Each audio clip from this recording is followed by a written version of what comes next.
Good morning, students. In today's session, we will complete the aspect which we had discussed in yesterday's class with regard to Markovich efficient frontier. I hope I am audible and the Word document is visible to all the students.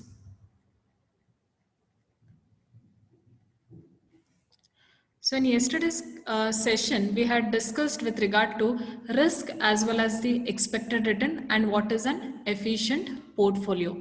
So we need to remember two things when it comes to Markovich efficient frontier, wherein a common investor always tries to expect a higher return.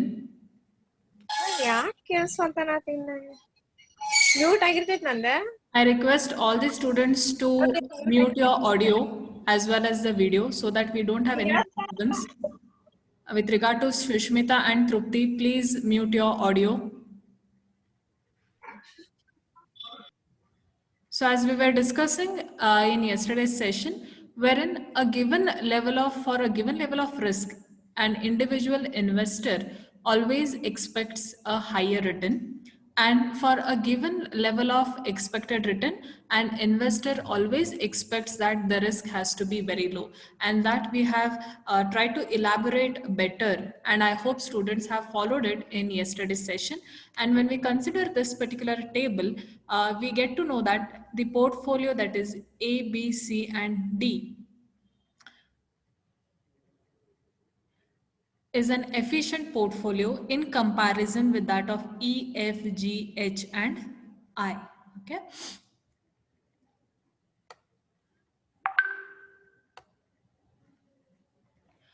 Now, after we get to know that A, B, C, and D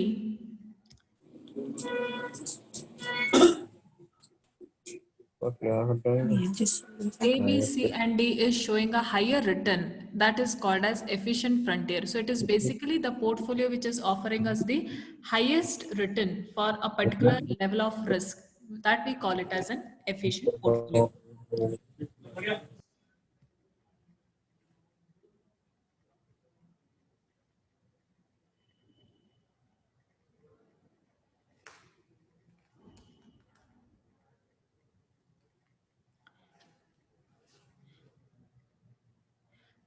So this particular statement is important, where an efficient frontier line will not state a particular portfolio for selection. It is totally based on the individual's psychology, individual investor's psychology, which is totally based on utility analysis. And what is the meaning of utility analysis here? It is totally based on the level of satisfaction of an individual investor. And how is that level of satisfaction determined? The level of satisfaction is determined because an individual investor is categorized depending on the risk taking capacity. And that is why we define it as a risk neutral investor. Then we have risk averse investor and then risk seeking investor. So for each of these particular category, the satisfaction level of the returns subject to the level of risk differs, and that is why all the time it would never hold good that an individual investor is ready to take a higher risk provided when it is being rewarded with a higher return. It might not happen with that of a risk averse investor and risk neutral investor. So we need to understand the level or the utility analysis differs for each of these type of investors, for neutral, risk averse, and risk seeking investors. Now what do you mean by risk neutral investors? So these are investors, they're having constant utility, what you can say as a regular income, because the risk is very neutral, you can call it as a zero risk. And as the risk will increase, they expect that the return also should increase accordingly, or it is vice versa. Then what about risk averse investors? So these are the investors who are scared to take a higher risk, and thereby the returns of these investors will show a declining trend. Then at the same time, when it comes to risk seeking investors, yes, they are ready to take a higher risk provided when you're going to reward them with a higher return. And that is why the trend is always increasing. So I request the students to just go back to your textbooks of Punitwati Pandian, wherein the Markovich efficient frontier is clearly given, wherein all these values of the table are being plotted in the form of a graph. Okay, at the same time you can just go through this utility function. There are certain diagrams. Okay, next we have the concept of indifference map or indifferent map and efficient frontier. Okay, so wherein in this particular diagram, okay,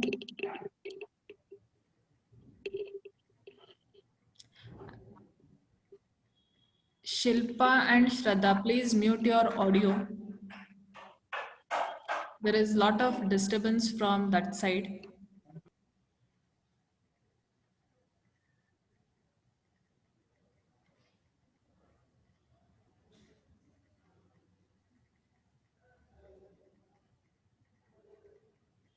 All right.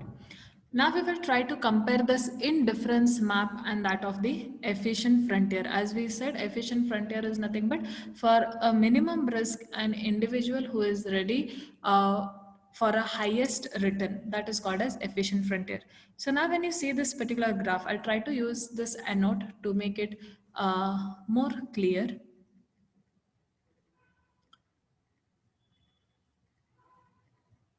Okay, so now this is a particular graph wherein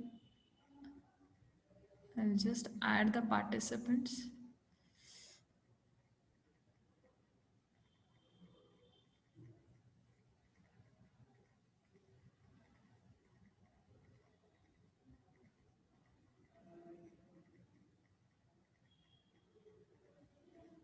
Okay, so in this particular efficient frontier, these are the indifference lines. Okay,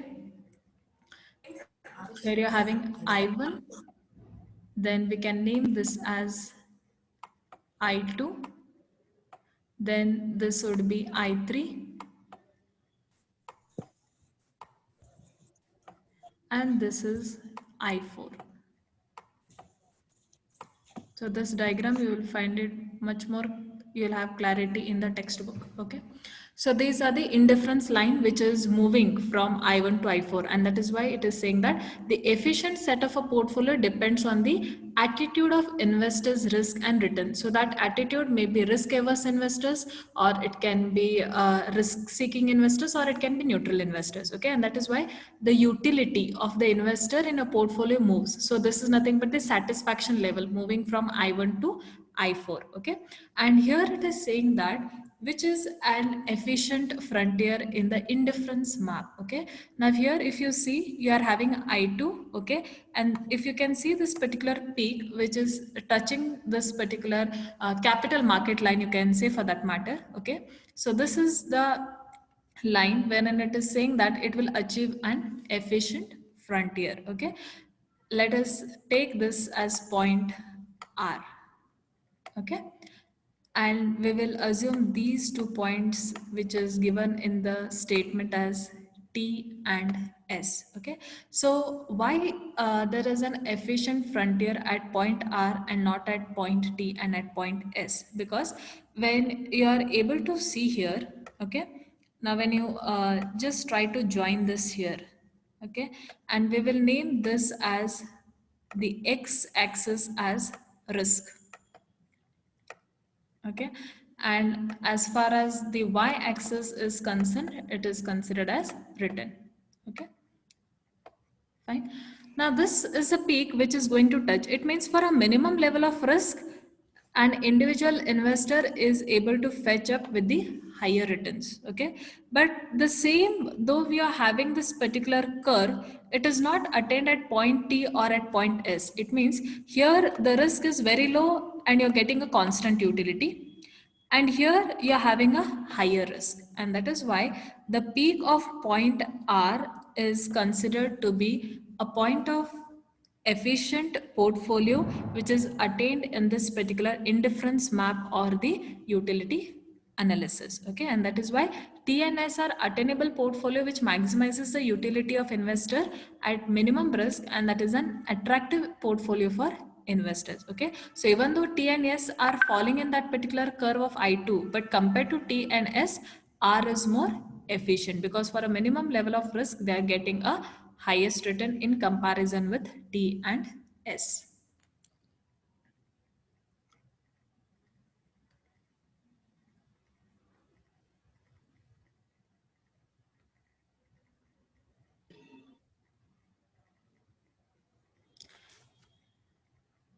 So this was all the aspect of Markovich frontier, indifference map and efficient frontier. So if students are having any doubt, you can ask. Else we will move on to the next important aspect of Sharpe index model. We will complete the theory aspect and we will take up the problems on single index model. Okay. So till now when we have seen in case of Markovich model, okay. So Markovich model, though it is considered as a conceptually sound tool where you can analyze the risk and return of a portfolio, but the problem in case of Markovich model is you need to calculate covariances for various different number of securities that are being added in a particular portfolio, and that is why there was a rough analysis or a sampling was carried out wherein if 150 stocks are being purchased of a financial institution or for for that matter of any company, so it has to calculate 11,175 correlation coefficients. So when we say covariance, definitely we have to calculate the interactive risk between the securities. And that is why it becomes a tedious job. And that is the reason Sharpe has developed a simplified model where you can analyze the portfolio subject to that of risk and return. Okay. And it is assumed, the important assumption under Sharpe index model is that it has assumed that the return of a security is linearly, or you can say it is directly related to a single index. And what is that single index here? The single index is nothing but it is subject to market index. It means whatever the fluctuations that are happening in the stock prices, and very important is those stocks should be traded in the stock exchange. Only then you will have the reflection of change in the stock prices will have greater influence because of this market index. Okay. And that is why in case of single index model, one general observation that is being made is that as the Sensex increases, means what, as the market index increases or decreases, then definitely it will have a reflection on the stock prices and vice versa. So the best example that we can take of the present situation of pandemic, wherein few months back most of the economic operations were in standstill, and that is why you could see a greater reflection on the stock prices, because it is indicating there are certain underlying factors which is going to influence the market index first in the form of Sensex increase or decrease, and that will definitely have its reflection on the stock prices. And that is why under single index model, the two important elements that are taken into consideration, one is the market index movement and how market index movement will have its reflection on stock prices, whether it is increase or it is decrease. So in simple terms, the stock prices are linked to the market index, and this relationship of market index and stock prices will help us to determine the return on stock. And again, under single index model, we are going to focus more on portfolio risk and portfolio return. Okay. So what is the difference when you will find in case of Markovich model and that of Sharpe index model is, in Sharpe index model, it is trying to eliminate the calculation of covariances for any number of securities, because here the important assumption under single index model, it is taking into consideration the market index. So as there is increase or decrease in the Sensex points, definitely it will have reflection on the stock prices, but provided these stocks should be registered or it has to be listed in the recognized stock exchange, only then it will have its reflection on increase or decrease in the stock prices. Okay. So this is one of the important formula that is going to help us for calculating the expected return on the stock.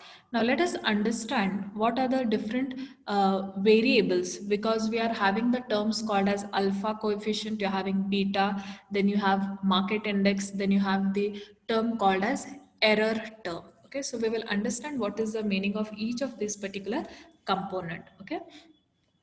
Now, as far as RI is nothing but the expected return. So what is alpha here? Now, when it comes to alpha, it is all about returns which is subject towards an individual security. So alpha is a term, or alpha coefficient is a term which is used for calculating the return on individual security first, and then it is being collaborated, or then it is a summation to calculate the returns on a particular portfolio. Then we are having beta. So as in the previous classes of before lockdown, if you can remember, that beta is one of the important measure, or you can say it is a tool which is used to calculate the movement in the price of the security relative to the stock market as a whole. It means it is just trying to indicate the possibilities of risk. Okay, and that is more subject towards market risk. So beta coefficient is basically trying to measure how likely the price of a security or a stock will change to a moment in the market prices. So that is all the role of a beta coefficient or beta. Then RM is nothing but it is all about the market index. And next you are having called as an error term. Now what is error term here, which is defined in terms of EI?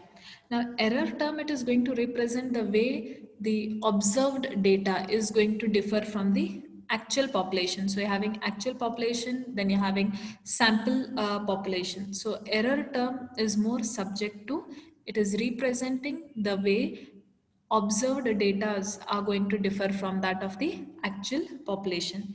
And then you're having one more called as residual variance that we will see once we're calculating problems. It is basically representing the way observed data will differ from sample population. When it is error term, it is actual population.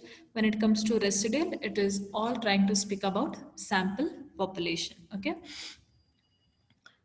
Now, to make it more clear, as far as the formula for single index model, it is defined differently in case of Punitavati Pandian as well as in Kevin. I have referred the formula of Kevin because it is more simplified and it is more easy to remember. Okay, so you can even refer the formula which is given in Punitavati Pandian, but it is little bit more complex, and that is why I have taken the formula which is given in Kevin textbook. Okay. Now we are having variance. Now when we are saying about variance, it is all trying to speak about risk. So variance of security has two components. One is with regard to, first we need to understand what is the meaning of total variance. Now total variance, when you do the square root of variance, you will get standard deviation. And standard deviation is nothing but it is defined in terms of total risk. So what is total risk here? Total risk is nothing but systematic risk plus unsystematic risk. So we need to know the components of total variance. The first component is all about, you can either call it as a systematic risk, or you can call it as a market risk, okay, or you can call it as explained by the index. So these are the three terms which are being used interchangeably to define the term systematic risk. Now, whenever we are trying to speak about systematic risk, beta is one of the important tool which is used to measure, and that is why we take here it as beta I square into variance of market index. And definitely when it is systematic risk, the other term, it is more subject to market risk, and that is why we consider the variance of market index. So it means systematic risk is more subject with regard to Sensex points, you can say, or it is more subject towards market fluctuations. Then the second one you're having is with regard to unsystematic risk, or you can also use the term called as residual variance or unexplained variance. Okay. Now, it is simple once you calculate systematic risk out of the total variance, which is consisting of summation of systematic risk and unsystematic risk.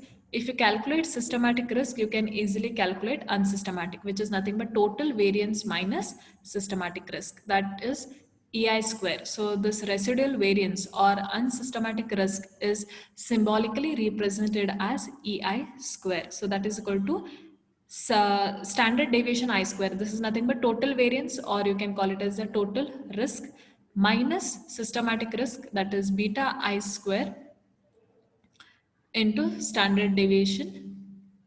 I'm sorry, market index. Okay, so you are having here total variance of securities written as standard deviation square is equal to beta I into market index square plus residual variance.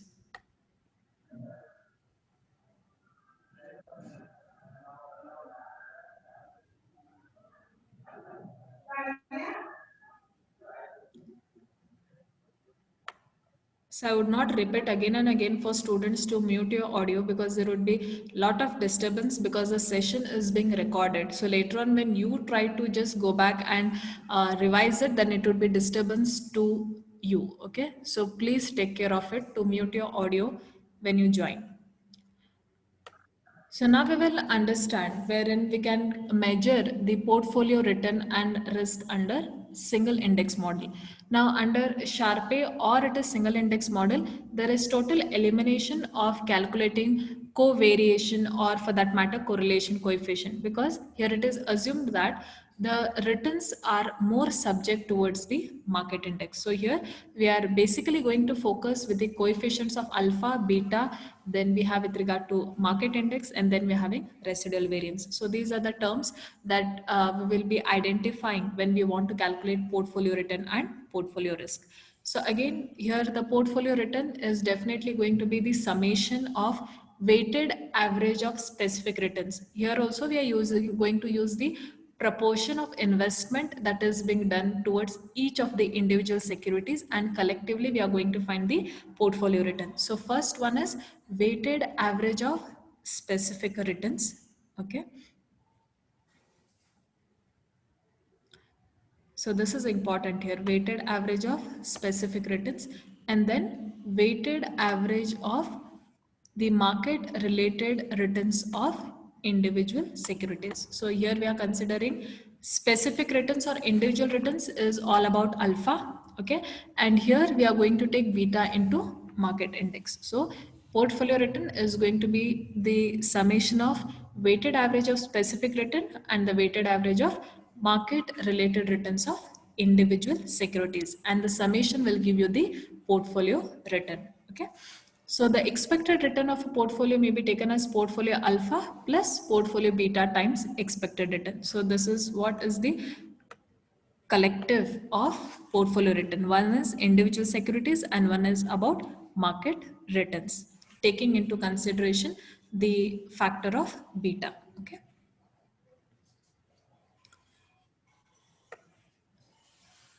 So now, as we are trying to state in this particular statement, saying as weighted average of specific return. So what are we doing? We are just trying to bifurcate alpha with that of beta and market index. So that is why we have to take up two working notes. One is to calculate the specific returns, and second one is with regard to market returns, and that is why this particular formula is bifurcated into two different categories. One is portfolio alpha is the weighted average of specific returns of the individual security. Okay. And even in case of individual security, you will definitely have the calculation of proportion into specific returns. Okay.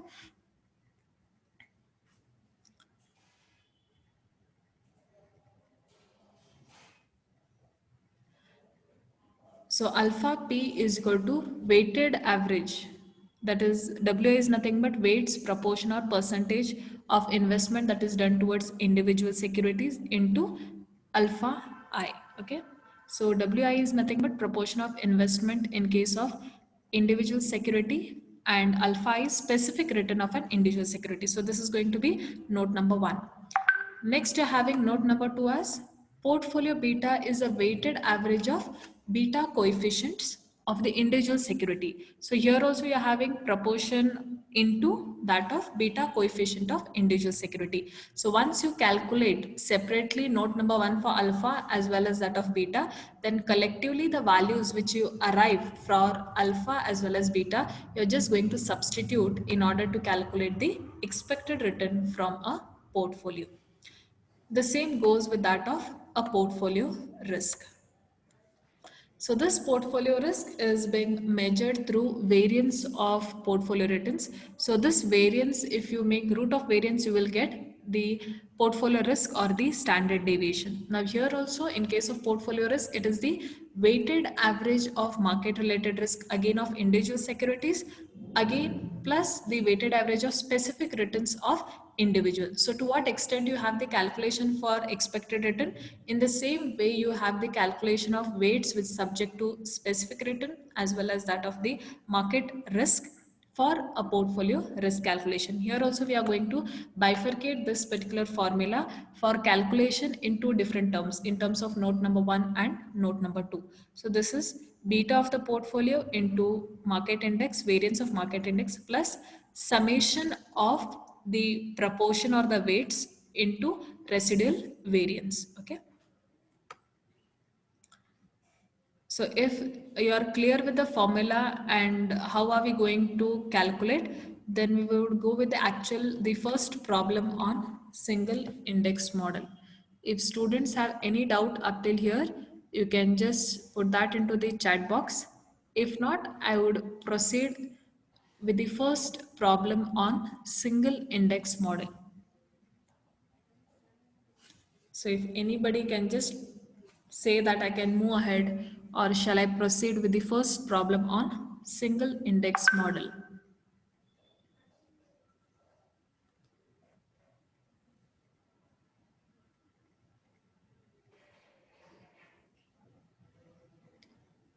Okay, so I assume that students are with me. They are following what is going on. So we will take the first problem on. Okay, Sakshata has told me yes. Okay, fine. So we will move on to the first problem here. Consider a portfolio of 6 securities with the following characteristics. Okay. Now, whatever we have seen in the formula, maximum of the data is available in the form of a problem. Okay. So we are having with 6 securities, weighting is nothing but the proportion that is done for the investment for each of these particular securities. Okay. And these are the values of alpha, individual securities. This is the value of beta. Okay. And then this is all about residual variance.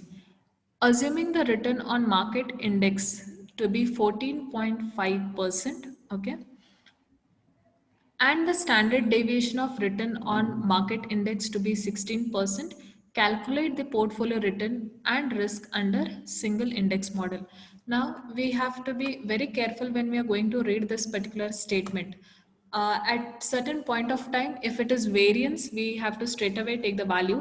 If they give the standard deviation, then we need to convert that into variance by squaring the standard deviation. So that we will see in the problem. Okay. And you are already given with the value of market index, which is nothing but RM. Okay. So now we will start with the first calculation of calculating the portfolio return, and then we will move on to portfolio risk. Okay. So this is the formula for calculating portfolio return. So I request students to keep the calculators beside you so that you can just check with the calculations here. Okay. So first we will write the formula is displayed here with regard to portfolio return, that is alpha p plus beta into the market index, that is RM. Okay. So this particular value is derived after we have done the working notes for note number A and note number B. As I have already told, note number A would be for alpha and note number B would be for beta. Okay.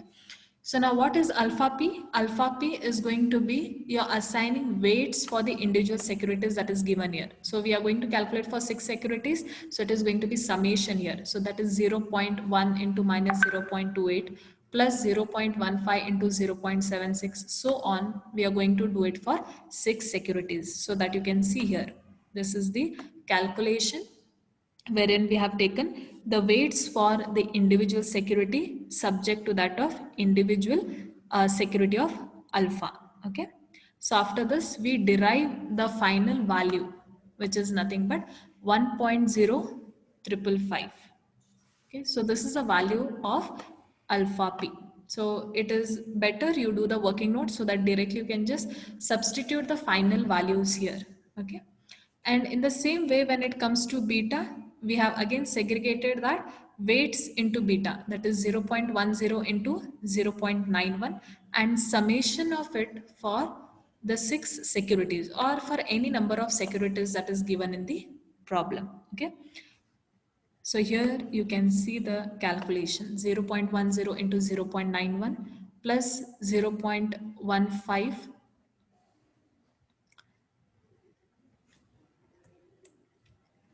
into 0.87 plus 0.20 into 1.17 plus 0.10 into 0.97 plus 0.25 into 1.07 plus 0.20 into 8.6. So we have just done weights into the values of beta which is given in the problem.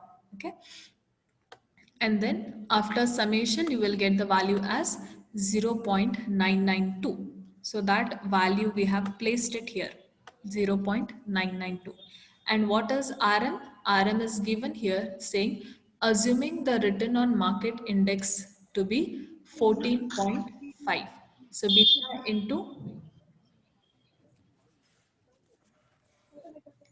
so beta into the market index, that is 14.5. So after substitution and its simplification, you will get the value as 15.439 is the portfolio return. So this is the first aspect of single index model to calculate portfolio return. If it is clear, then we will move on to the second aspect of the problem to calculate portfolio risk.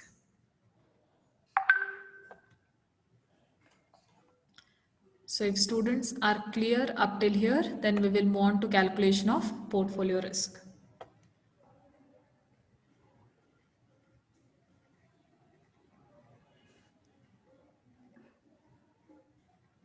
All right. Now calculation of portfolio risk. First, we have to remembering formula is very important here, and this formula is quite simpler, which is given in Kevin book in comparison with that of Punitavati Pandya. Okay. So in this case, we are having beta of portfolio, which we have already calculated here, that is 0.992 the whole square. Why have we done the whole square? Because the formula itself, the standard formula itself is beta, the portfolio of beta square into standard deviation of the return on market index. Yes, as I was telling you, this is important. Actually, it is the variance for market index, but in the problem we are given with the standard deviation of market index. And I guess I had made that particular mistake where I have straight away taken 16. There it is standard deviation, and this is the variance of market index, and that is why you have to square this market index. Okay, and that is why it is 16 square plus summation of the weights into residual variance. So this we need to calculate in the form of working notes. Here also there was some mistake which I had done, and that is why I've highlighted this. Okay, so weights into residual variance. So residual variance values are already given here as 23, 60, 52, 86, 67 and 82. So that has to be multiplied with the weights of the individual securities. So you will get 0.10 square into 23. So you need not square this. The formula which is symbolically represented for residual variance is standard deviation EI square. Okay, plus 0.15 square into 60 plus 0.20 square into 52 plus 0.10 square into 86 plus 0.25 the whole square into 67 plus 0.20 whole square. These are all the weights, and 82 is the variance. So summation of all this simplification will give you the value of 11.99. So straight away after calculating this note number 1, we have placed the value as 11.99, or you can round it off taking it as 12. So we are going to simplify this. 0.99 square into square of 16, which is 256, plus 11.99. So we'll get 251.90 plus 11.99. So this is going to be the variance. So we are asked to calculate portfolio risk. So the square root of the variance is going to give you the standard deviation. So the portfolio risk is 16.24.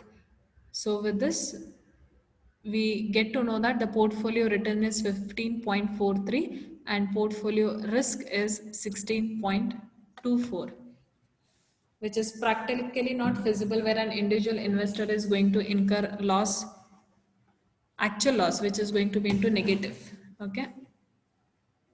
So this is the calculation for portfolio risk and portfolio return.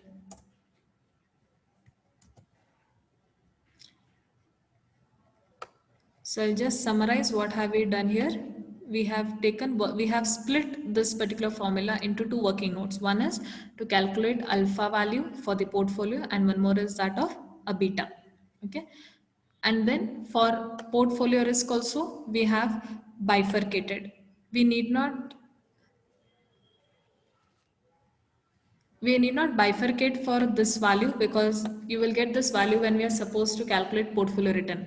If in the question you are not asked to calculate portfolio return, then yes, you have to make a separate working note to calculate portfolio beta. And this is a definite note that you have to do for calculating the residual variance that we have done here. Okay. So with this, we complete the first problem on single index model. If any student has got any doubt, you can ask, else we will go on to the second problem.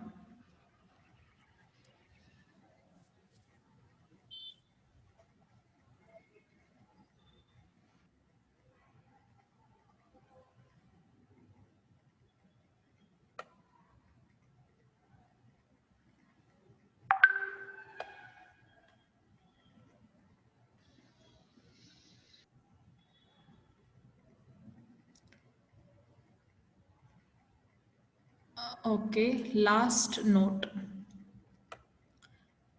Last note, in sense you are speaking about this portfolio risk with regard to residual variance, Madhura?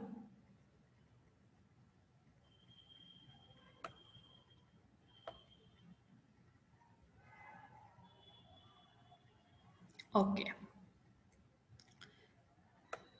Now this particular formula is the combination of portfolio, beta of the portfolio subject to that of market index, okay?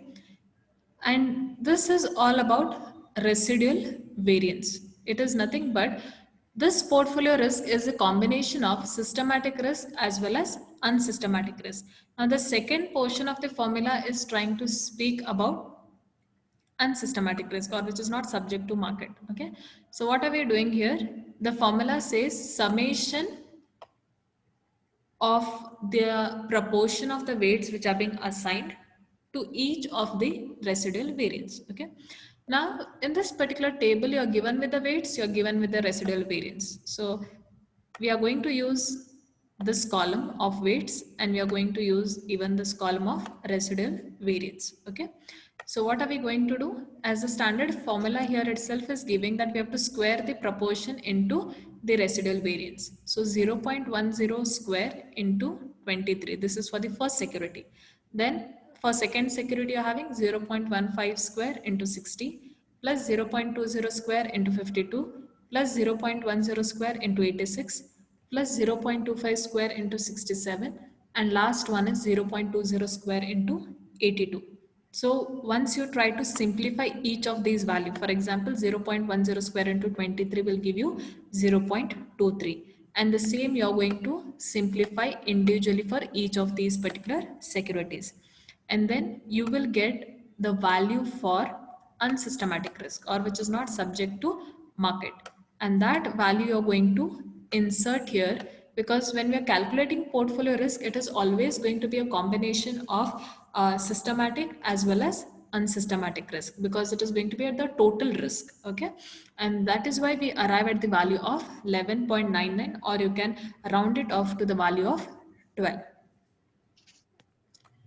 I hope I have made it clear. If you have some more doubt, you can ask.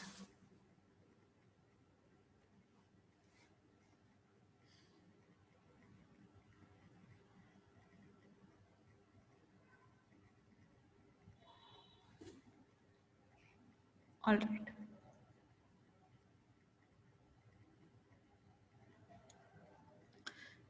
Ma'am, it is variance square, no, ma'am. Which one? Ma'am, square root of wi square and sigma square ei, no, ma'am. In the formula. This formula. Yes, ma'am. Or Okay. ei square, error index square. Okay, you mean to say that you have to square this? No, ma'am. Square should be after the sigma, no, ma'am. Or EI. I'm not getting what you're saying here. That square should be after in the place of Square? variance or ma'am Which square? sigma EI square, ma'am.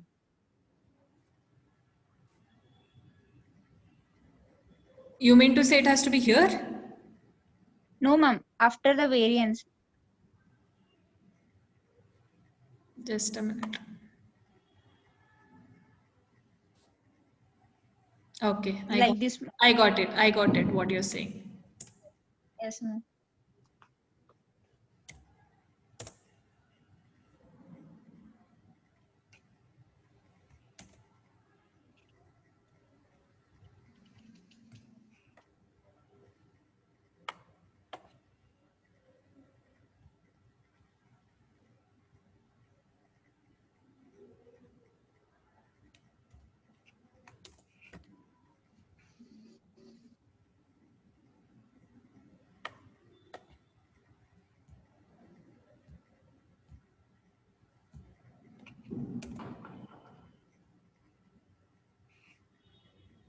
So this has to go to the power standard, that is variance into, yeah, you're right.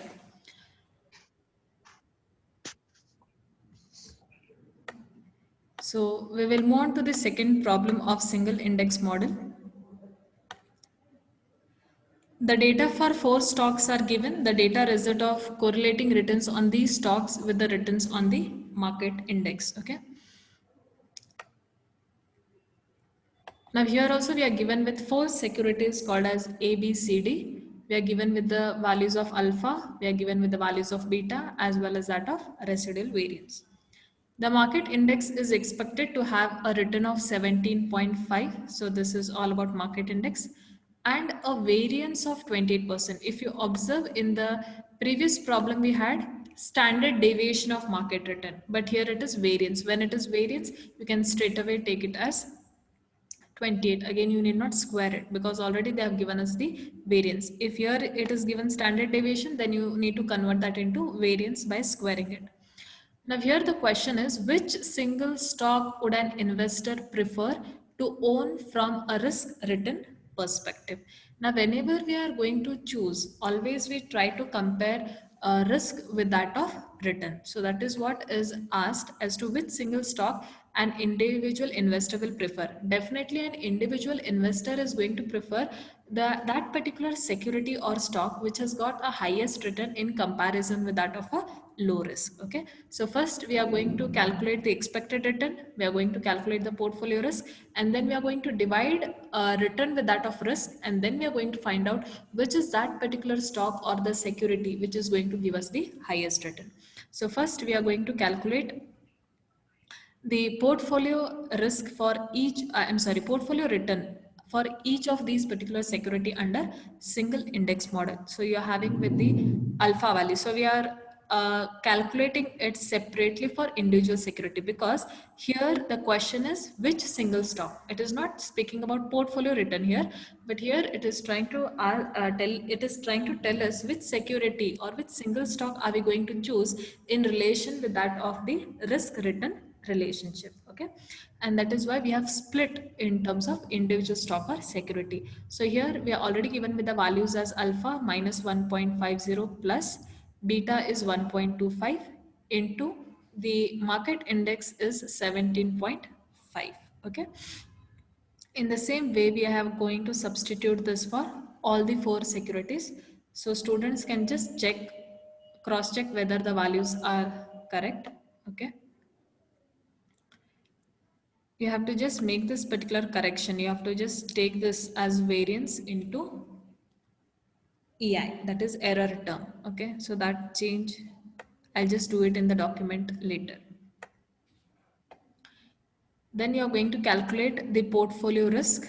Okay, that is beta square into the variance of market index plus weight, that is proportion of weight into residual variance.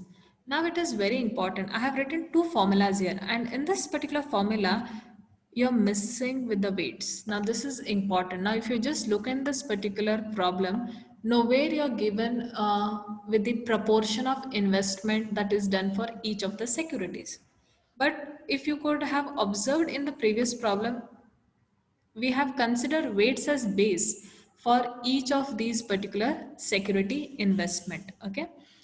So it is very important if in the given problem you're not given with the weights, it will not matter when you're going to calculate the expected return for individual securities, but definitely it is going to matter in case of residual variance because you're having the formula itself saying that the variance of weights into residual variance. But in the problem you're not given with the weights. So in such cases, you're not going to consider the weights. So your formula is going to be this when weights are not given in the problem. I hope this is clear because in the problem you are not given with the weights, the proportion of investment that is done towards each of the securities. So in that case, this is going to be the formula wherein we are just going to ignore, or more than ignoring, it is weights are not taken into consideration. So in that case here, whatever the data is given in terms of beta, we are going to square it. That is 1.25 square into market variance of market index here, variance of return 28%. If it was standard deviation of return, then you have to square it. If not, when the variance is already given, straight away you're going to take the value of variance as 28, okay, plus 24, that is nothing but residual variance. We have not taken weights because weights are not given in the problem. So when weights are not given in the problem, you're going to use this formula wherein we are just going to eliminate this part, okay. So you might ask why summation is ignored. If we are going to calculate portfolio risk, then definitely we have to take summation. But we are calculating the risk for individual securities or stock. So 1.25 square into 28 plus 24 is equal to 67.75. The same we are going to calculate subsequently for rest of the four securities which are given in the problem. So with this, we have exclusively calculated portfolio return for individual securities as well as portfolio risk for individual securities. But what is the question that is being asked? Which single stock would an investor prefer to own from a risk return perspective? So we have to relate the return with that of risk of each individual securities. So here we are going to do the next calculation, that is calculation of return to risk to assess the return per unit of risk. So you can just write you need not write the formula, it is going to be return divided by risk. So what is this 20.37?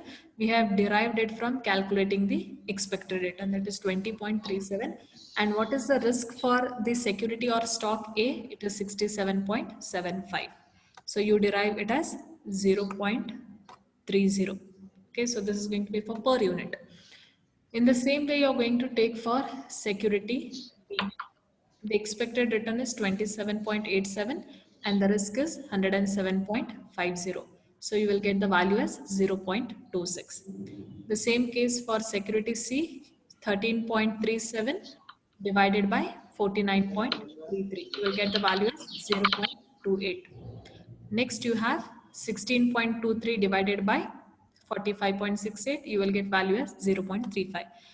So when it is telling about selection of a single stock, so whichever value out of these securities has got the highest value in comparison, that security the investor is going to choose because they are going to get the highest return for every unit of risk. So when you compare here, out of 0.30, 0.26, 0.28 and 0.35, security D, the investor will prefer security D as it provides highest return per unit of risk. So if this is clear, for today's session, we will stop up till here, and rest of the problems on single index model we will take in tomorrow's class, and then we will start with Sharpe's optimal portfolio. So if any student has got any doubt, you can ask. Else we will end this session for today. And tomorrow we will continue at the same time, that is at 11 o'clock. So if it is clear, I will end the session. Else, if anybody is having any doubt, I'll just take up the doubts and we will end the session for today.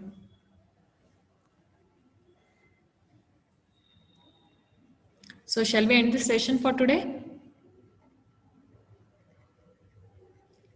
Yes, ma'am. All right. So thank you everyone. Thank you, ma'am.